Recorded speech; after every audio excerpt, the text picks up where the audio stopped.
నమస్తే, welcome to our channel. ప్రస్తుతం మనతో జ్యోతిష్య వాస్తు నిపుణులు ప్రవీణ్ కుమార్ శర్మ గారు ఉన్నారు. వారితో మాట్లాడదాం. నమస్తే అండి. నమస్తే అండి. అమ్మవారి ఆరాధనకి అందరూ చెప్తారండి, అమ్మవారిని ఆరాధించడం వల్ల ఎటువంటి లోటు ఉండదు అని. అలాగే అమ్మ పాదాలను పట్టుకుంటే ఇంకా మనకి ఇంకా అద్భుతమే అసలు. అయితే ఈ మధ్య కాలంలో రాహుకాలంలో అమ్మవారిని పూజించాలి అనేది ఎప్పటి నుంచో చాలా మంది చెప్తున్నారు. బట్ ఆ పూజా విధానంలో కూడా కొంతమంది నిమ్మకాయల దీపం పెట్టాలని, కొన్ని గుడుల్లోనే అంటే ఉగ్రదేవత సంబంధించిన గుడుల్లోనే నిమ్మకాయ దీపం పెట్టాలి, కానీ సాత్వికంగా ఉన్న చోట పెట్టకూడదు. అంటే చాముండేశ్వరి, మహిషాసుర మర్దిని, దుర్గా అమ్మవారు ఇలాంటి గుడుల్లోనే నిమ్మకాయల దీపాలు పెట్టాలి, కానీ సాత్వికంగా లక్ష్మి ఇలా సీతా అమ్మవారు ఇలా ఉన్న చోట నిమ్మకాయల దీపం పెట్టకూడదు అని. నిజంగానే అసలు రాహుకాల దీపం అంటే దేంతో పెట్టొచ్చు? అది ఇంట్లో కూడా చేసుకోవచ్చా, లేదా గుడిలోనే ఇప్పుడు ఏ దీపాలు అయితే అంటే కంపల్సరీ నిమ్మకాయ దీపమే పెట్టాలా, లేకపోతే ఎటువంటి దీపాలైనా పెట్టుకోవచ్చా? ఇన్ని వారాలు చేయాలా, ఎలా చేయాలి అనేది, నిజంగా అలా చేస్తే కనుక, మీరు చెప్పినట్టు చేస్తే కనుక దాని ఫలితం ఎలా ఉంటుంది అనేది చెప్పండి. శ్రీమాత్రే నమః. శ్రీమాత్రే నమః. మనకి ఈ రాహుకాలం అనేది రోజు ఉంటుంది. ఉదయం 7 గంటల నుంచి మొదలవుతుంది. అంటే వారాన్ని బట్టి మనకి ఇది రాహుకాలం అనేది వస్తూ ఉంటుంది అనమాట. ఉదయం 7 గంటల నుంచి మొదలవుతుంది, మరలా సాయంత్రం. ఈ రాహుకాలంలో మా దీపారాధన చేయటం అంటే నిమ్మదొప్పల్లో దీపారాధన చేయడం అనేది మంగళవారం రోజు రాహుకాలం. అంటే 3 గంటల నుంచి 4:30 గంటల వరకు రాహుకాలం ఉంటుంది మంగళవారం అంటే కుజుడికి సంబంధించింది. అలాగనే ఈ మంగళవారంలో రాహుకాలం అనేది, రాహువు మన నవగ్రహాల్లో ప్రతి ఒక్క గ్రహానికి ఒక్కొక్క అధిష్టాన దేవత ఉంటుంది. ఈ అమ్మవార్లందరికీ అధిష్టాన దేవత దుర్గాదేవి. ఈ దుర్గాదేవి గుళ్ళో గాని లేదా అమ్మవారి టెంపుల్ ఏవైనా గాని మనకి లక్ష్మీదేవి చూడటానికి నిర్మలమైన మనసుతో కనబడుతూ ఉంటుంది, కానీ చండీ హోమంలో వివరిస్తారు లక్ష్మీదేవి యుద్ధం చేసేటప్పుడు భీకరమైన యుద్ధం చేస్తుంది. మనకు కనపడటానికి అలా ఫోటోల్లో అలా కనిపిస్తూ ఉంటుంది, కానీ ఈ దేవత ప్రశాంతంగా కనిపిస్తూ ఉంటుంది. దేవతలందరూ కూడా రాక్షసులను సంహరించేటప్పుడు ఉగ్ర రూపాన్ని దాల్చిన వాళ్లే.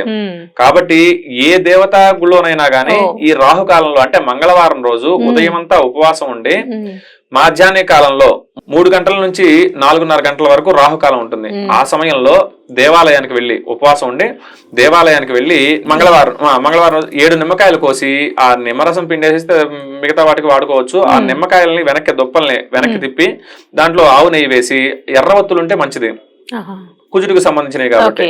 తర్వాత మామూలు తెల్లవత్తులైనా పర్లేదు.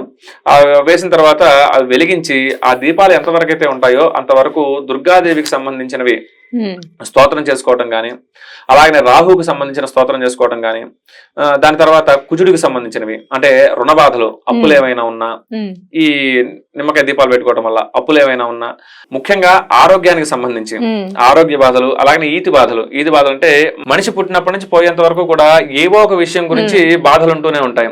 ఆర్థికంగా గానీ, లేదా ఉద్యోగం లేదని, లేదా పెళ్లి అయితే పిల్లలు పుట్టలేదని, లేదా వాళ్ళ ఆరోగ్యాలన్నీ సక్రమంగా లేవని, గృహం గురించి గానీ, వాహనాల గురించి, మన జీవితంలో ఏ సుఖాలైతే ఉంటాయో, ఏ కోరికలైతే ఉంటాయో అది గనక ఆ రాహుకాలంలో మంగళవారం రోజు రాహుకాల సమయంలో ఈ నిమ్మ దీపాలు చేయడం ద్వారా అవన్నీ కూడా శుభ ఫలితాలు చేకూరుతాయి అన్నమాట.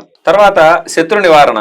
దుర్గాదేవి అంటే మనకు తెలిసిందే, ఆ దుర్గాదేవి శత్రువులందరినీ సంహరించేస్తుంది అనమాట. అంటే మనతో మంచిగా మాట్లాడుతూ మిత్రులుగా మన వెనుక చెడు కోరుకుంటూ ఉంటారు కదా, వాళ్ళందరినీ కూడా వాళ్ళ మనసు మారుస్తుంది అనమాట. ఈ మన దేవతలందరూ కూడా చెడు చేసేవాళ్ళు కాదు, వాళ్ళ మనస్తత్వాలను మార్చేవాళ్ళు అనమాట. కాబట్టి రాహుకాలంలో ఆ పూజ చేయటం వల్ల, ఆ స్తోత్రాలు పారాయణం చేసుకోవటం వల్ల ఈ శుభ ఫలితాలన్నీ కూడా జరుగుతాయి. అలాగనే ముఖ్యంగా మన నవగ్రహాల్లో ఒక్కొక్క గ్రహం మన శరీర అవయవాలన్నీ కూడా ఆధీనంలో ఉంటాయి అన్నమాట. ఇప్పుడు సూర్యుడు అంటే ఆత్మకారకుడు, ఆరోగ్యాన్ని ఇచ్చేవాడు. చంద్రుడు మనఃకారకుడు, మన మనస్సుని ఆధీనంలో ఉంచగలిగేవాడు. అలాగనే కుజుడి దగ్గరికి వచ్చేసరికి ఈ రోగాలు, రుణాలు, మన శరీరానికి బాధలు, అలాగనే మన శరీరంలో రక్తానికి, ఎముకలకి, మాంసానికి, నరాలకి అధిపతి కుజుడు. వీటి బాధలు ఏవైనా ఉన్నా, అలాగనే రాహు దగ్గరికి వస్తే, రాహు విషయానికి వస్తే నేత్ర సంబంధిత వ్యాధులు అవి లేకుండా చేస్తాడనమాట. కొంతమంది చూస్తూ ఉంటాం 5-6 తరగతులకి భూతద్దాలు అంటే అద్దాలు వచ్చి ఉంటాయి, ఇప్పుడు కామన్ అయిపోయింది. అలాగనే కొంతమంది మన పూర్వం చూసేవాళ్ళు 90 ఏళ్ళు వచ్చినా గానీ కళ్ళజోడు అవసరం లేకుండా పేపర్ చదివే వాళ్ళు ఉంటారు.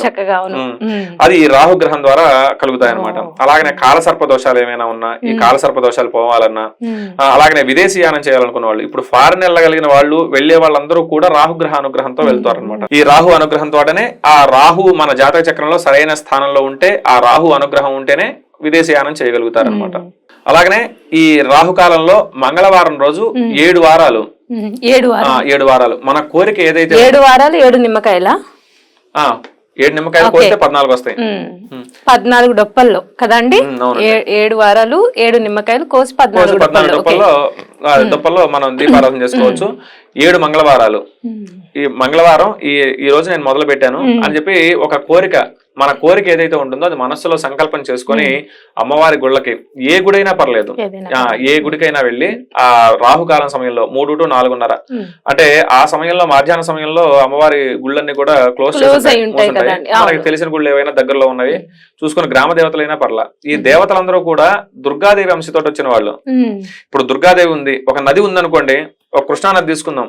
ఈ నది ప్రతి ఊరికి ప్రతి గ్రామానికి రాలేదు, అవును, దాని పాయల ద్వారా చిన్న చిన్న కాలువలుగా వస్తాయి. ఈ గ్రామ దేవతలు కూడా అంతే. దుర్గాదేవి విజయవాడలో ఇంద్రకీలాద్రి మీద ఉన్న దుర్గాదేవి ప్రతి ఇంటికి ఉండలేదు, ప్రతి ఊర్లో ఉండలేదు. కాబట్టి గ్రామ దేవతలుగా కొలుసుకుని ఆ స్వరూపంగానే వీళ్ళందరినీ కొలుస్తారనమాట. అలా ఏ దేవత దేవాలయంలోనైనా అక్కడ అంటే ఒకవేళ గుడి క్లోజ్ అయినా ఆ ప్రాంగణంలో వెలిగించుకోవచ్చు కదా, గుడి ప్రాంగణంలో ఎక్కడైనా చేసుకోవచ్చు. 7 వారాలు ఒక నియమంగా పెట్టుకొని, ఒకవేళ మధ్యలో ఒక వారం కుదరలేదు ఆడవాళ్ళకి, ఆ వారం వదిలేసి ఎలా చేయాలి, ఎటువంటి ఫలితాలు ఇస్తాయి అనేది చాలా చక్కగా వివరించారండి. ధన్యవాదాలు. నమస్తే.